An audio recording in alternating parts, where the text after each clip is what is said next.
Hello and welcome to the Nintendo Switch Online Game Club, the show where we play through the games available on Nintendo's various NSO apps completely at random. I'm your host, Derrick Bittner, and in this episode, I'm joined by Uncle Silver, streamer, and the uncle we all wish we had. To my right, how you doing, Uncle Silver? I'm doing okay. How is everybody doing out there? I hope you're feeling well. Yeah. And Trav Guy, to my left, video essayist and aspiring director who recently had a look at the Quake 2 remaster. How you doing, Trav? That's me. I'm doing great. I'm running off of like 4 hours of sleep, and I'm ready to play this. Yep, and as you're both likely aware, there are now over 200 games across the NSO, and while some are widely known like Super Mario Bros. And Zelda, there are some odd picks that could be hidden gems. We honestly don't know. So what we'll be doing is entering all those games into a randomizer, picking one, and then giving our initial thoughts. And this week, the Wheel of Games has chosen Bamboozle for the Super Nintendo. I have heard of this game when it first came out, I remember my initial thoughts. What the hell is Bamboozle? But Greg, apparently you have experience with this game. Actually, you do too, Trav. So, Greg, I'm going to get your thoughts first.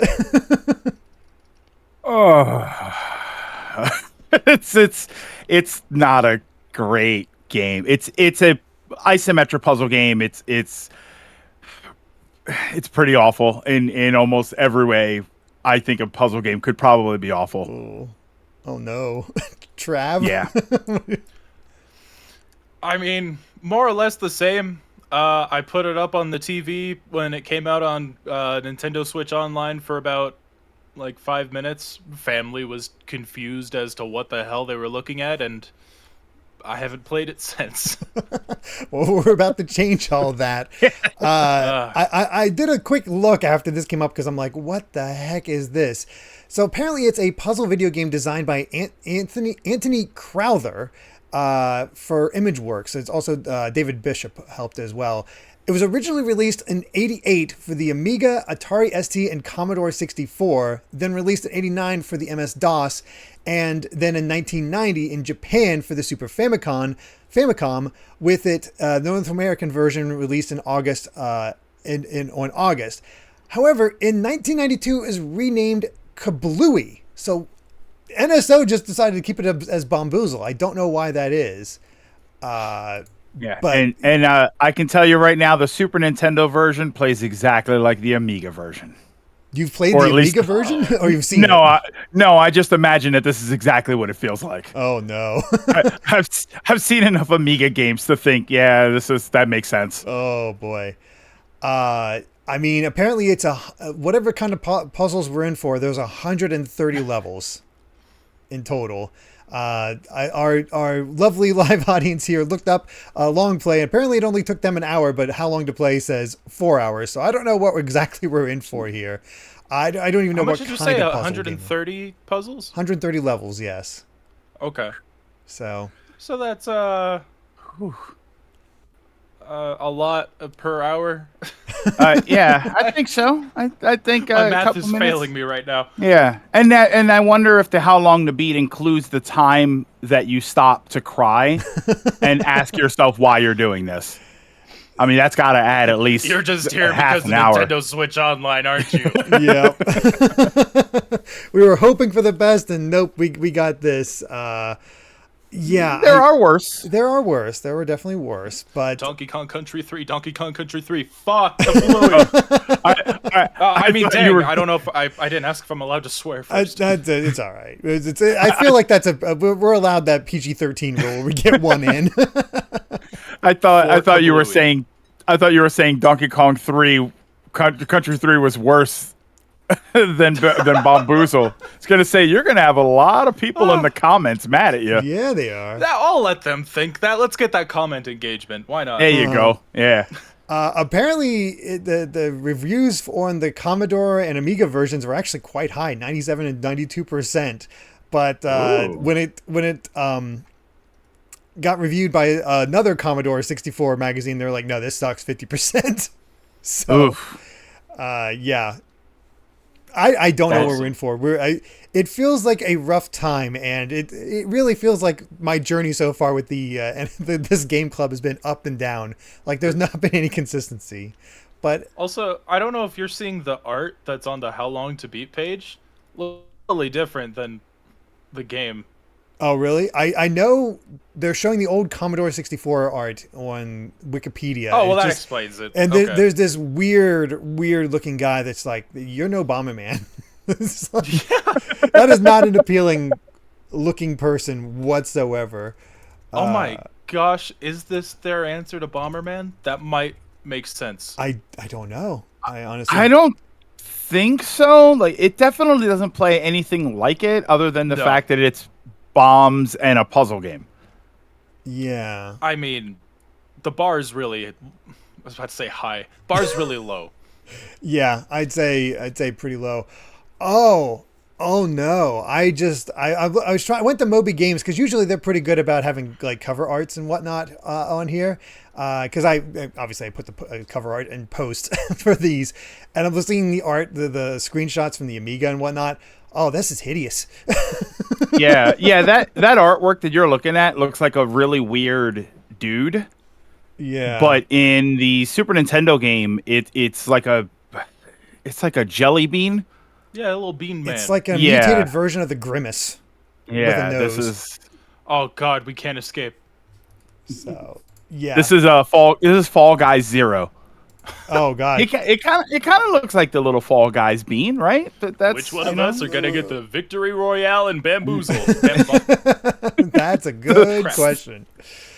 So do we have any hope? I mean, you two have already played this a little bit, so there seems to be no hope. But could it surprise us if we played just a little bit further beyond those 5 minutes? Maybe. It's either gonna get to the point where I'm looking up guides to finish levels, or I somehow just click with it because something is wrong with my brain. We have we've been stuck with it for too long. We've fallen in love. Yeah. Hey. Yeah. Exactly. What is it? What's the? You fall in love with your captors. Oh, Stockholm syndrome. Stockholm syndrome. There we go. We'll see if that takes place. But yeah, those are our initial thoughts and preconceptions for this for Bamboozle.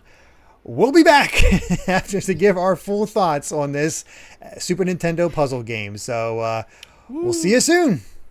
Bye. Crap.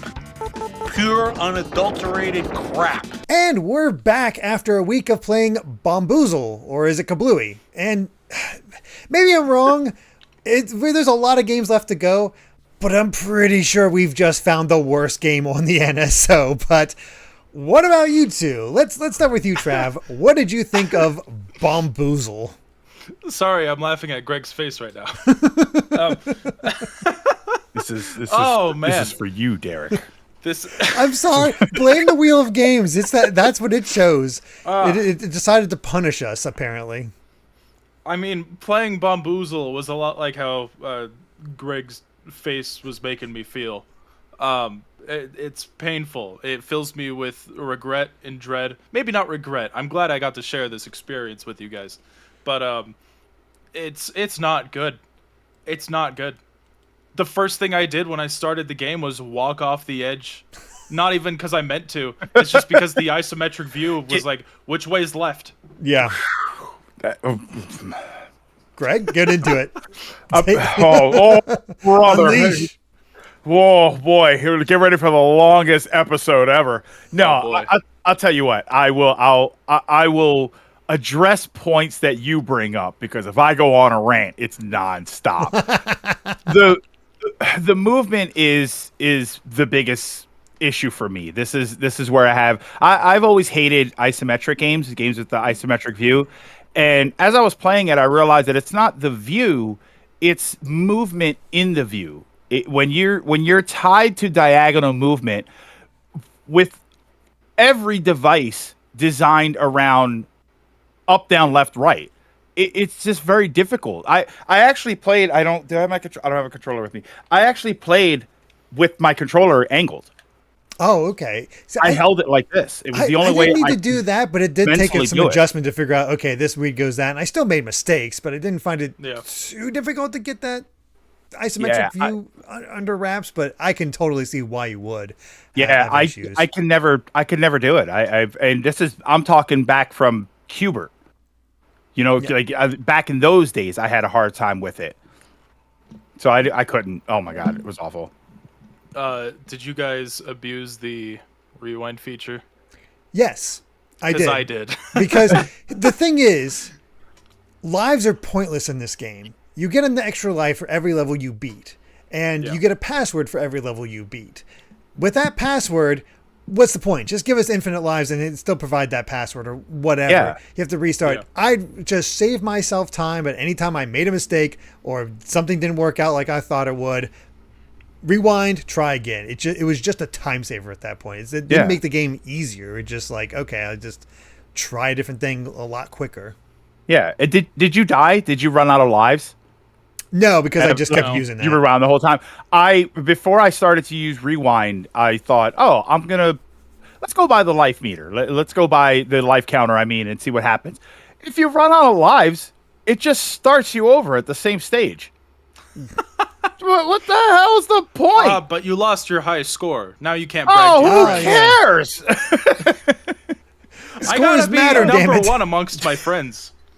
It is an old game back when scores were scores, back when you cared about what your score was before you gave up. I feel like SNES was definitely on its way out by the time of the SNES. Yeah. I think that was just a holdover from the was. The fact it was from the Amiga, really.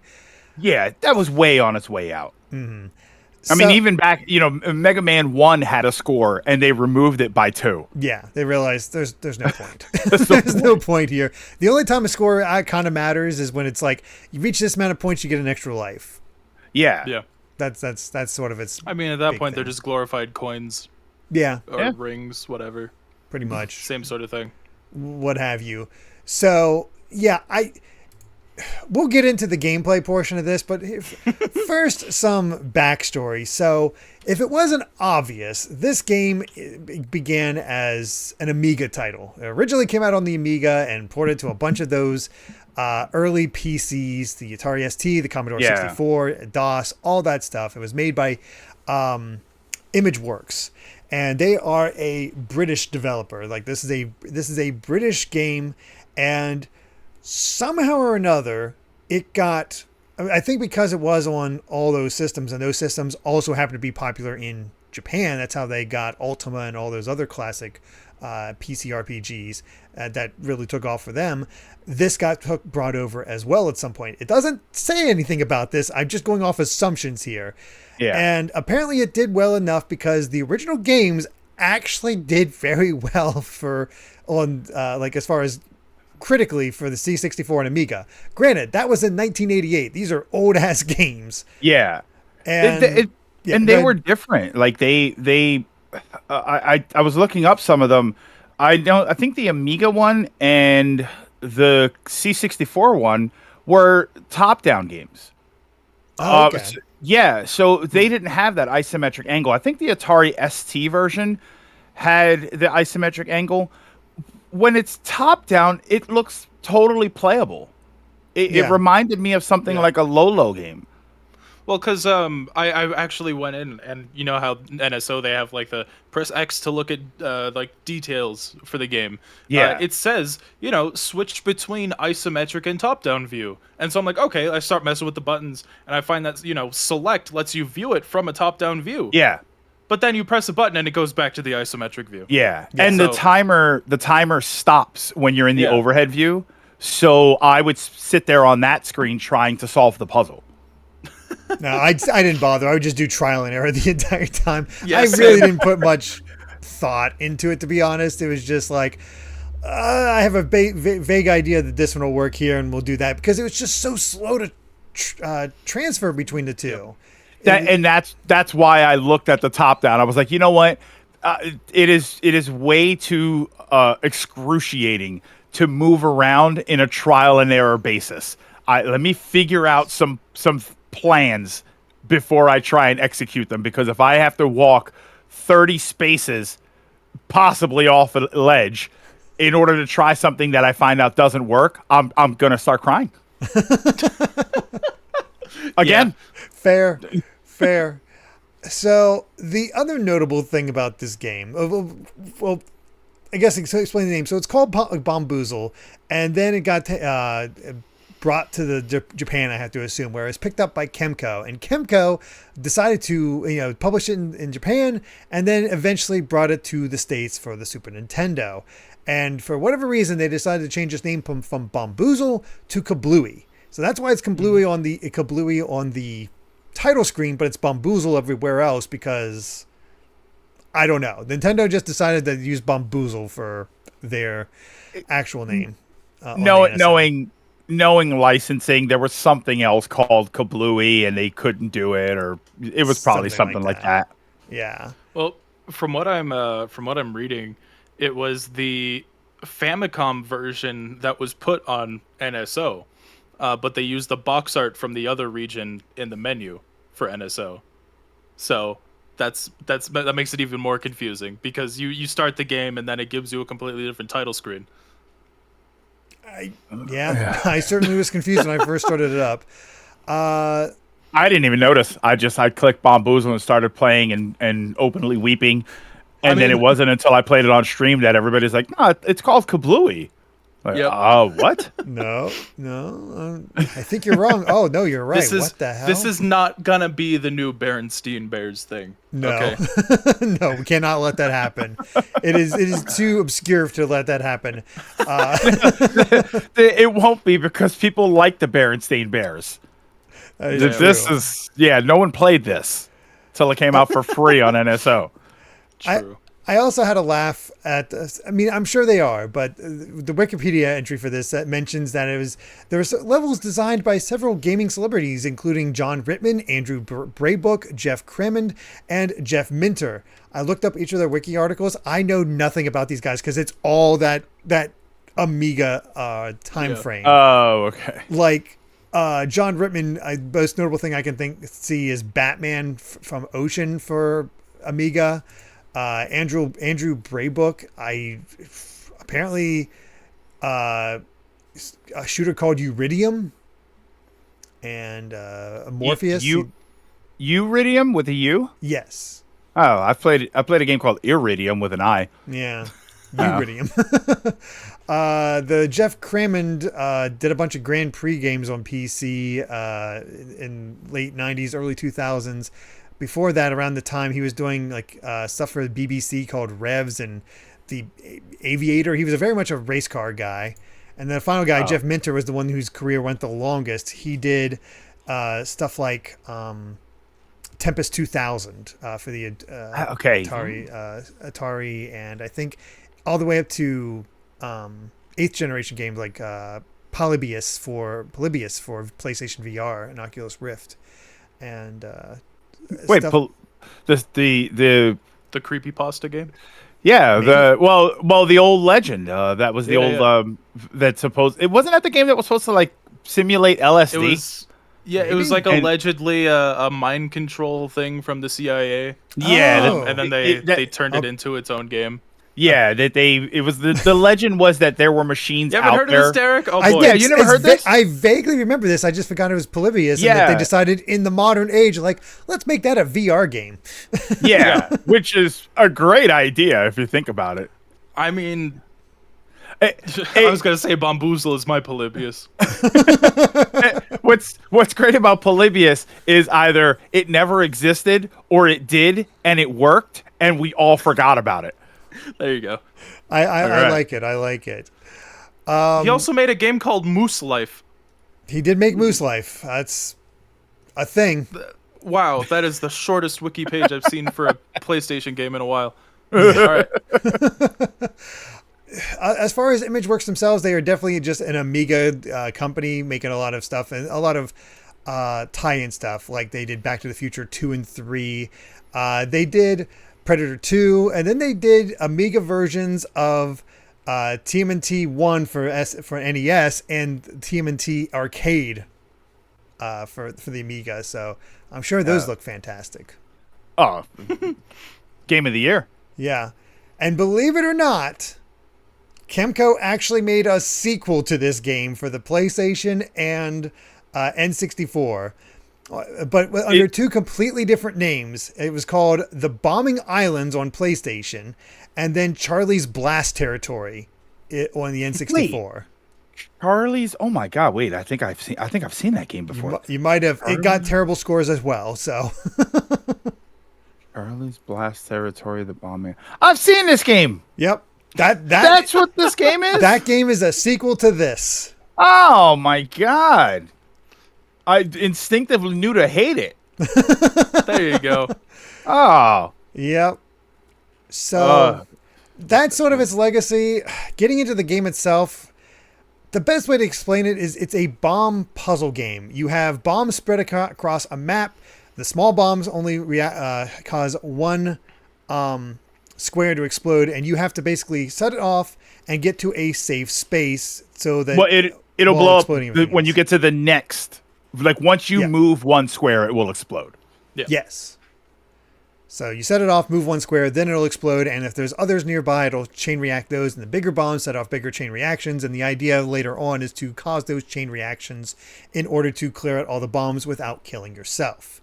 There are ice tiles, there are titles where you can actually move them, there are teleport titles, which are a pain in the ass, and there are switch tiles and like remote control tiles. There's a bunch of different tiles at a certain point. All of them suck.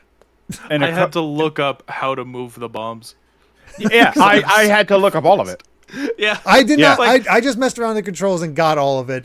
I had the basic idea of like what my goal was from the intro. That's the only way you're going to find out, by the way. You have to sit through this agonizingly low text scroll that tells you all this stuff. But it takes forever. I totally missed that. Nobody's going to sit through it. Oh, it does that?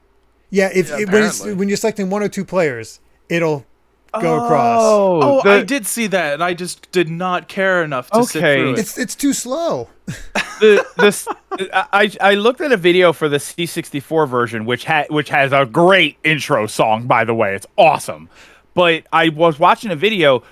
Once the title screen is there and you're listening to the crazy awesome music, it cycles through all of the things. It cycles through all of the tiles, and it tells you. So I was watching it and I'm thinking, this tells me what to do. Why doesn't the game tell me what to do? And you're telling me that it actually does, and it's the first I've heard of it. I think it tells you the goal. I did not last long enough for it to explain to me the tiles. It might have said the tiles. I don't know. I didn't have the patience for it. I'm like, I'm done. I can't. It's because it's just so slow. Oh, okay. It's just one of those like scrolling LED like chyrons that you'd see at like Taco Bell. Sounds like a stock ticker from the 30s. Yeah, pretty much. So you know that you know that 1-2 switch mini game where you hold the Joy-Con and you have to guess how many like marbles are inside of it by the vibration. When you press the B button on the bombs and Bamboozle and he just starts dribbling them, that's what I thought I had to do before I found out that's how you move them. I'm just like, okay, what am I doing? Am I supposed to listen for something? Like, what is this bomb like bigger than the rest, but it's smaller? I don't get it. And then no, you just use that to move them. He just starts dribbling them like a basketball. Like, okay, but you can only do that on slotted tiles. Yeah, you can pick them up, but you can't move them. Which is that's what was throwing me off at first. Was you can pick up the bombs, but you can't move them unless they're on the specific tiles. Yeah. But even if they're not, you can still pick them up. Don't let me do that. Yeah. Oh my! I have strong feelings. I have lots of. This should be studied in game design class. It is a failure in just about every respect because we haven't even talked about character design. This thing is ugly as sin. The next Mario, I'm telling you. This is a blue slime from Dragon Quest, Grimace, and a Mr. Potato Head all had a very intimate situation and resulted and at one point towards the end, one of them yelled Kablooey. That's the best I can tell you. See, I was going to say they rolled around in a chemical spill and then they just morphed into that. Either way, someone's yelling Kablooey. Yeah, yours is more PC friendly. We'll go with that one. There you go. More likely to get monetized off that one. Yeah, there you go. Yeah, it's just I think you know what bothered me the most, and if you're telling me that the Amiga version and the C64 version sold well, I can understand why. There's a good game there. I can't. It's not a bad concept. It's just everything surrounding it doesn't. It doesn't work. If you could move instantly, like just move tile by tile, like just one frame, or just like go like a grid view, just select what you want to do, and then like pick which direction you want to move after you select the bomb. Like if it was instant, I think I would actually have fun. Yeah, if you speed the whole game up and you get rid of the isometric view, that's it. If I could play the game in the top-down view, I actually think you'd have a much better experience. Agreed. You'd be able to see more of the level. Because that was a big problem, especially when you get to the later levels. You can't see the whole level. So you're hitting switches or you're setting bombs off, and there's chain reaction going on, but you can't tell if it's working on the other side of the level. You have to know exactly how much each bomb blows up by. Yeah, it's you're set, but even then, like later, there's switches which will affect certain things. They'll make bombs appear.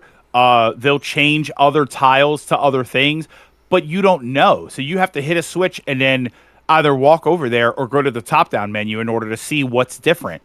Yep. And it's like if just put the whole thing on one screen. If this was a single screen top-down puzzle game, I could actually see a very interesting game, because there were moments where I thought, I kind of want to solve this. I kind of want to see what to do. Flashes. Like there was this one ice sliding puzzle where it's like I thought I had it figured out, and I got to the end, and it turned out like no, you got to get to the end and then work backwards. I'm like, okay, you got me, but that's kind of clever. That was actually that was a decent level. Yeah, it's so interesting.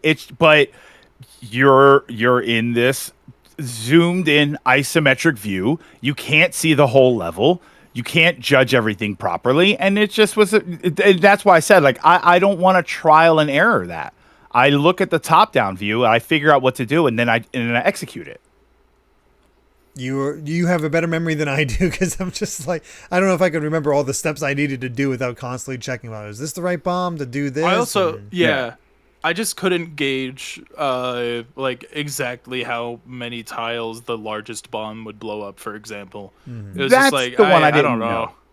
I knew the medium one, which was another issue, was for me, I had a hard time just on the isometric screen. Sometimes I had a hard time telling which one was which bomb. Yep. There were a couple of moments where the medium ones and the large ones look very, very similar. So I had a hard time. But yeah, I never understood the blast radius of the big bombs. They seemed massive. Like a lot of the island would be taken out by those big bombs. So you just had to find out one right square you could be on to survive. Or, the lovely teleport pads where, hey, you get on this and you get away, but we're going to dump you in the ocean.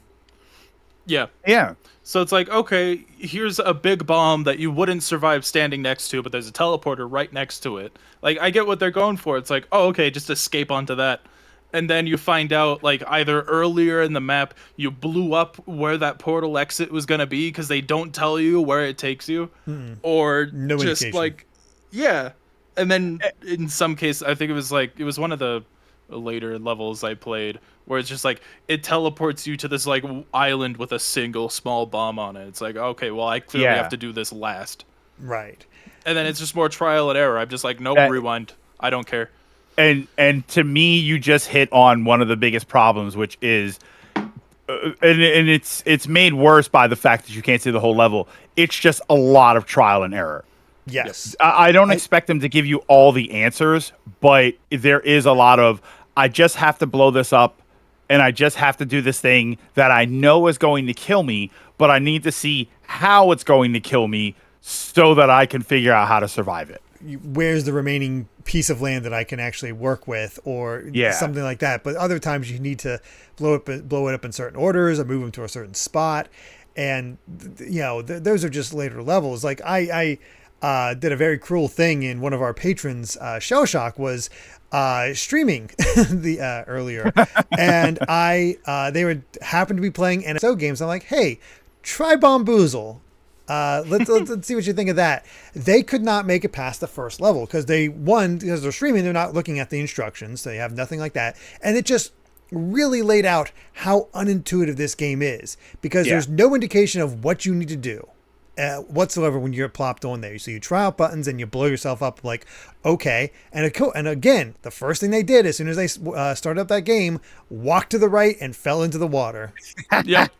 Like, it was just a perfect example of how little this game communicates what it's all about. And I'm like, sorry to do that to you, but that is very, very informative to me to just, because I did go in because I paid attention, but the game is just super unintuitive. Unintuitive.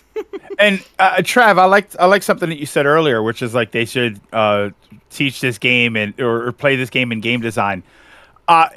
It at no point is there any sort of quote unquote in-game tutorial. The first level is a complex puzzle.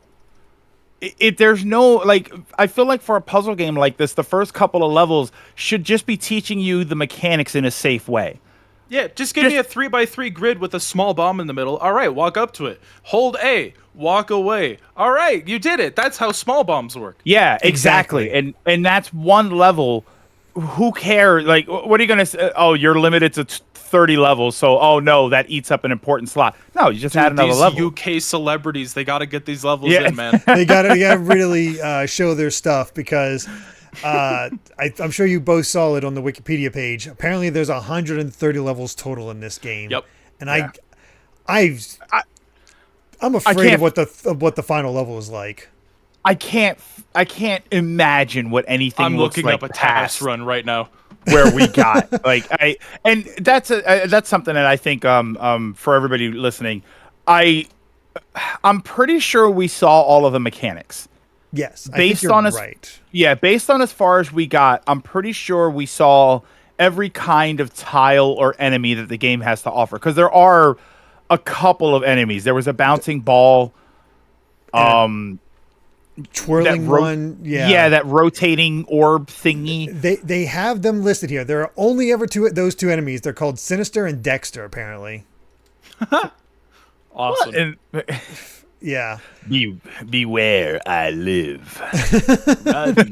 Wrong Sinistar. That's a much more that would have made the game interesting. Oh my god! Yeah. Let's play Sinistar. But all right, I just cut ahead an hour and 40 minutes into this speed run, and apparently there's like propellers. Okay, oh, so there is more. So we all got to like level 24 or so. Yeah, right around there. Yeah. Oh my goodness, these later levels look like hell. Are they huge? Yeah, they're massive, and there's things I don't recognize. So they're still introducing new stuff. Wow, okay. I don't like that. Maybe all of the celebrity developers. Do it for charity. Yeah. Oh no. Rather, can I just give money? Yeah. Save yourself. I will pay. I don't even know if people would want to watch that. Yeah, I know. Here, we'll play Bamboozle for charity. You have to get to a certain point, and then we'll stop. There you go. We're holding you hostage somehow. You're not allowed to click away. Oh, jeez. Yeah, it's and I think that, and to reiterate my old point, I think that's what bothered me the most, is that there is a decent game there. There's a cool puzzle game there. Mm-hmm. It's just not this one. No, and the thing is, as you've both mentioned, there are do a top-down view, have tutorial stages, as Trav was mentioning, because, okay, here's this one. You blow up a bomb and you get away. That's your level complete. You're done. Okay, here we're going to teach you how to chain bombs. Get away. Yeah. Hey, okay, now you know that the bombs chain together if they're close enough. Here's a bigger bomb. Here's how big its blast radius is, so you know what you're working with as you move on. And it just makes sense. And then once you have those established, then you continue on and actually iterate and make some interesting level designs out of that before introducing here's ice platforms or moving or stuff that allows you to move the bombs or whatever. Yeah. As you said, it could be good. It's just there's a good game there. There's I brought up Qbert earlier. Qbert sort of does that, where the first set of levels is very basic, and it's the basic format of the game. And then you reach another point where the next set of levels introduces different like tiles that you have to jump on twice in order for them to change color. And then I think the third set of stages is tiles that you only have to jump on once, but if you jump on them again, it'll change them back to the first color. Like they do this thing where they gradually introduce you to these ideas. And this game, it just right from the beginning, it's like, no, it's time to automatically, you know how to play it. Yeah. Like, no, I don't. You read the manual, right? No. Yeah, which is maybe I was looking up a manual online. Maybe the manual solves some of this information, but it likely does, but it's a puzzle game. I remember not reading the manual for Tetris, and I figured out Tetris. Yeah. Or what have you. Well, I mean, I was just gonna say Tetris. They got nothing on this. No, I wanted to butt in and say this 3-hour long play only goes up through level 40. He gives up. Oh, I thought you were gonna say the task run was 3 hours. Oh, I could not find one. Oh, no one wants to put a program through that. Nobody's finished this game on online. Like nobody shows what the 130. I cannot find any footage of like the end of this game. Maybe it doesn't exist. How are we sure there's 130 levels? Like, oh my god. What was the full what was the game that didn't have an ending? Was it Smash TV?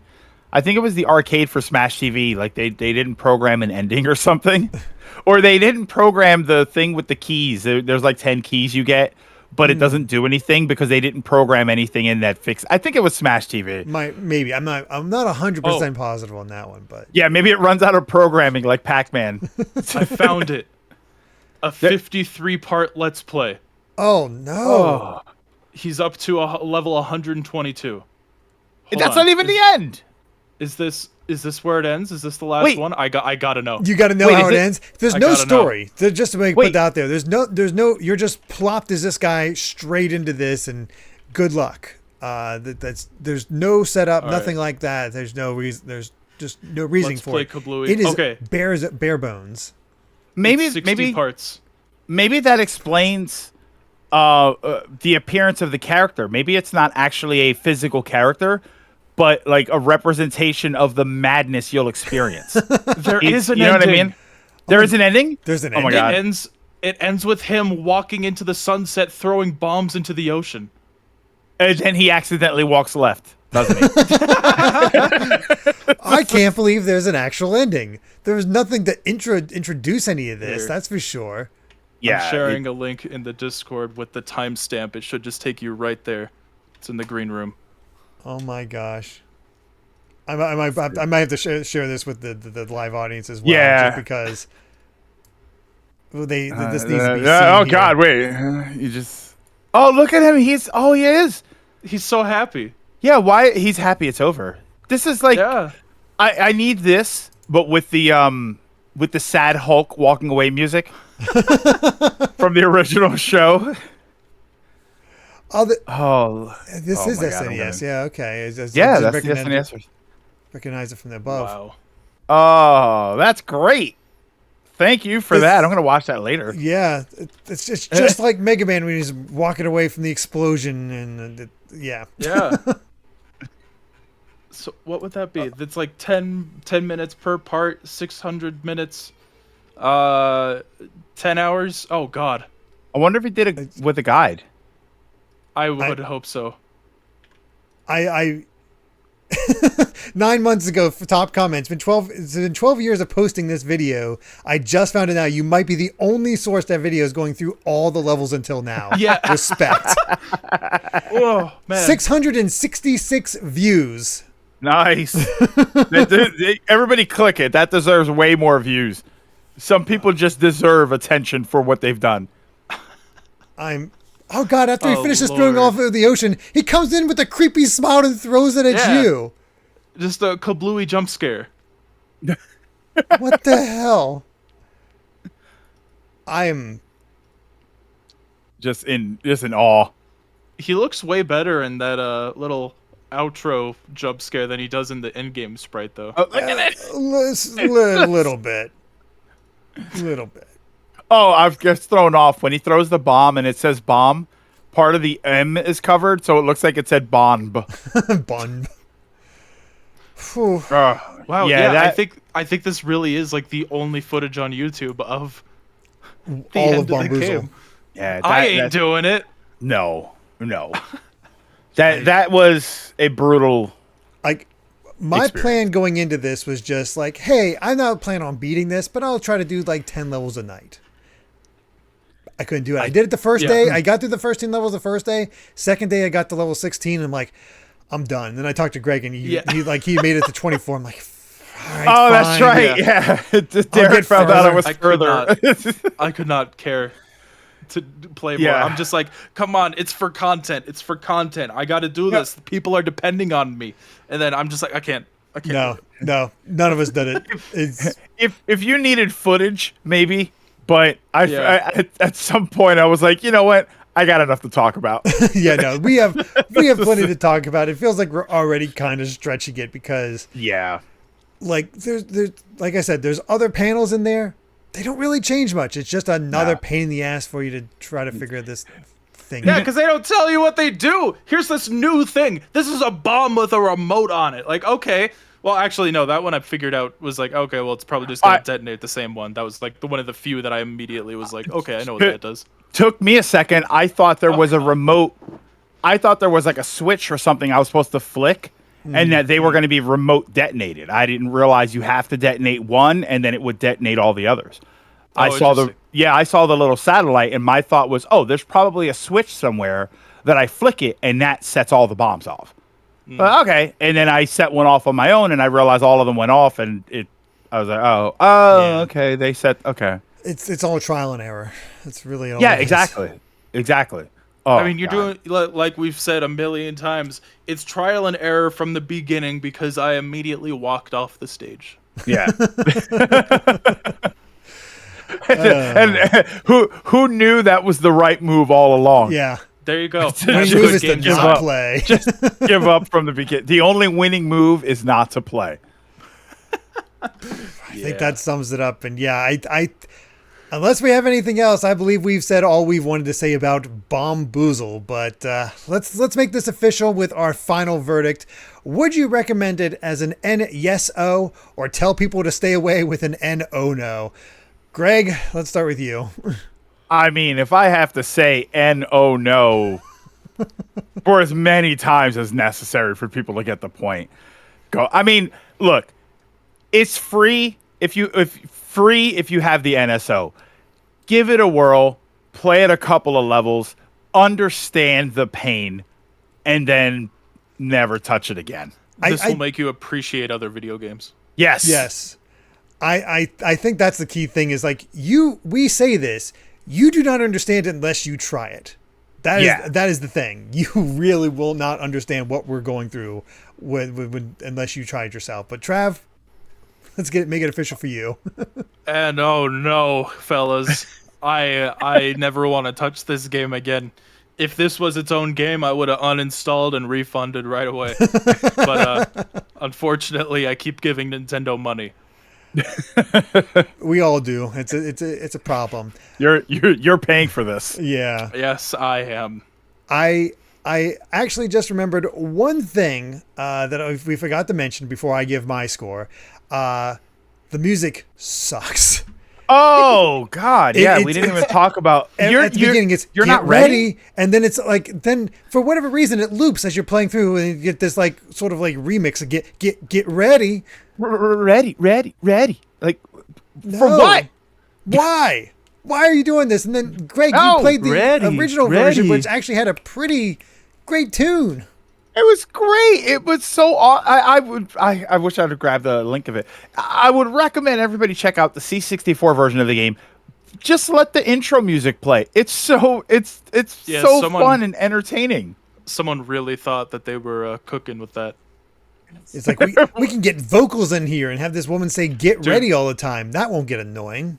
We have this one sample for ready. We need to like get the most out of that. Just like cut it in half, use it, loop it. We don't care. Yeah. It reminds me of the Simpsons gag where it's like, wow, they paid you for Get Ready? No, they only paid me once, and then they just looped it over and over again. Oh jeez. Yeah. Oh boy. But yeah, let's make this official. 3 for 3. Absolutely an NO no. Like I said, the only reason I would recommend this is if you don't believe us and you need to see this pain for yourself. It will take you a level and a half at most to realize, or even just the intro screen. And you'll be like, oh no, I'm not touching this. That intro screen reminds me of like the edutainment titles, just like Dr. Cavity or whatever. Yeah. It's that same sort of vibe. Captain Captain Blasters. Novelin, that's it. Captain Novelin is the one that I was thinking, which also was on the Super Nintendo. It was. So, I mean, thank God it's not on the NSO. We might get. Actually, no, Captain Novelin was a much better game than this. Oh no, that's sad, someday. Sad. We'll see what happens, but I honestly cannot imagine a worse game on the NSO than this.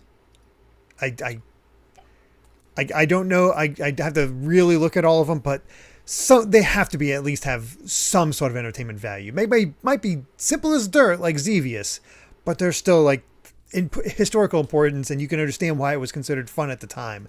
This never seemed fun. Yeah, I'm trying to think. I can't. I can't think of a game that I thought was worse. Yeah. Oh man, this is. I think I would rather play Diva. Yeah, I think you would have been better off. Yeah. Oh man, that's at least the game there. Yeah. And what about all of you? Have you played? Have you played Kablooey, Bombuzal, whatever before, or was this your first time? I have a feeling it was your first time. Let us know what you thought in the comments below. But before we go, where can everyone find you at? Greg, let's start with you. I am usually on Twitch at twitch.tv/Uncle Silver. I also have a YouTube channel. I don't use it a whole lot, but there is some stuff there, so you're more than welcome to check that out at Uncle Silver or Uncle Silver Gaming. I think either way should lead you to there. You'll see a beautiful artwork of my face. Perfect. And oh hell yeah, I'm going right now. You can find me at my pride and joy at youtube.com/that Trav Guy. I'm also pretty active on Twitter. I'm not calling it X. At twitter.com/ I think I'm at the other Trav Guy because that Trav Guy was taken. Yeah. Of course. Oh, I'm sorry. I also I have to get used to saying this now. I am also part of a Let's Play group called the Super Gaming Brothers, the SGB. So you can check them out on YouTube also. Yeah, you guys are currently playing through Shredder's Revenge, I believe. Yeah. So. Dude, SGB back? Wow. Yeah. Good stuff. Good stuff. But yeah, right, before we end, sure. I just want to highlight one thing. I was talking with Derrick on Twitter about this game, and it just jump scared me because I didn't read the notification. I was talking with you about like, oh man, I just looked up how many levels there are, and so I just see notification from Derrick, just oh no with 3 dots, and that sums up our time with Bamboozle. Pretty much. But thank you both for joining me and suffering with me. And if all you lovely viewers enjoyed this episode, let us know in the comments, and please consider supporting us at patreon.com/gvgaming, which includes our live audience tier that will allow you to watch the Game Club live as it's being recorded. But even just subscribing and hitting that bell helps us a ton. But now it's time for the Wheel of Games to choose next week's title, as I'm joined by my special guests, Naveed Mohebi, and Digimanda. Are you both ready to see what game we're playing?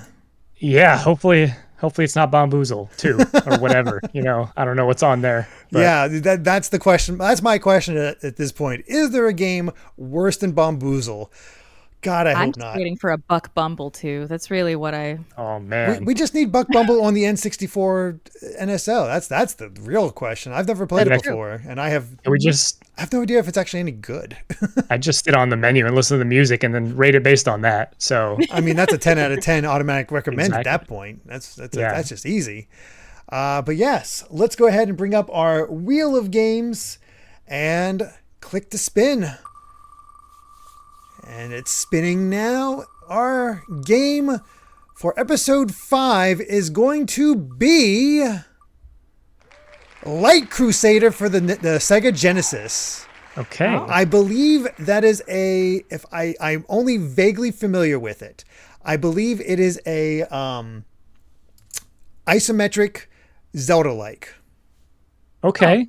I can get down with that. Yeah. I know nothing about that game. Really? I'm like looking at Yeah. your collection behind you, and it's like, that seems impossible to me.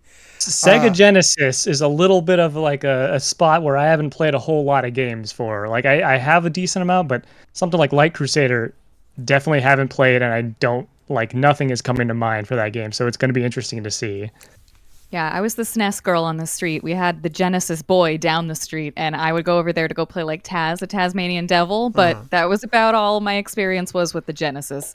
So I'm excited to try it. I'm hearing some interesting things from our live audience. I'm seeing it down here. Apparently, it might, not 100% sure. Actually, yes, we did get confirmation. It's from Treasure. That's So, that's a very positive thing. yes. They have not made a lot of clunkers or bad games that I can think of over the years. So, I mean, they also have like one of the best Genesis games ever made in Gunstar Heroes. Oh, I right? love Gunstar So, Heroes. Man, Yeah, if we'd gotten that one, that would have been a fun time. That would have been good. That would have been good. So Yeah. this will be cool to see. That's a part of Treasure I know nothing about. Yeah. So, Yeah. there. I desperately need to try more Genesis games anyway, so this is like a good way for me to actually put my foot into that. There we go. And there you have it. We kind of already got so excited about talking about it. We kind of already started episode 5 right there, but we'll go over it again as we start, when we get to that episode. But we'll see you next time as we cover Light Crusader for the Sega Genesis. Thanks for watching, and until next time, bye.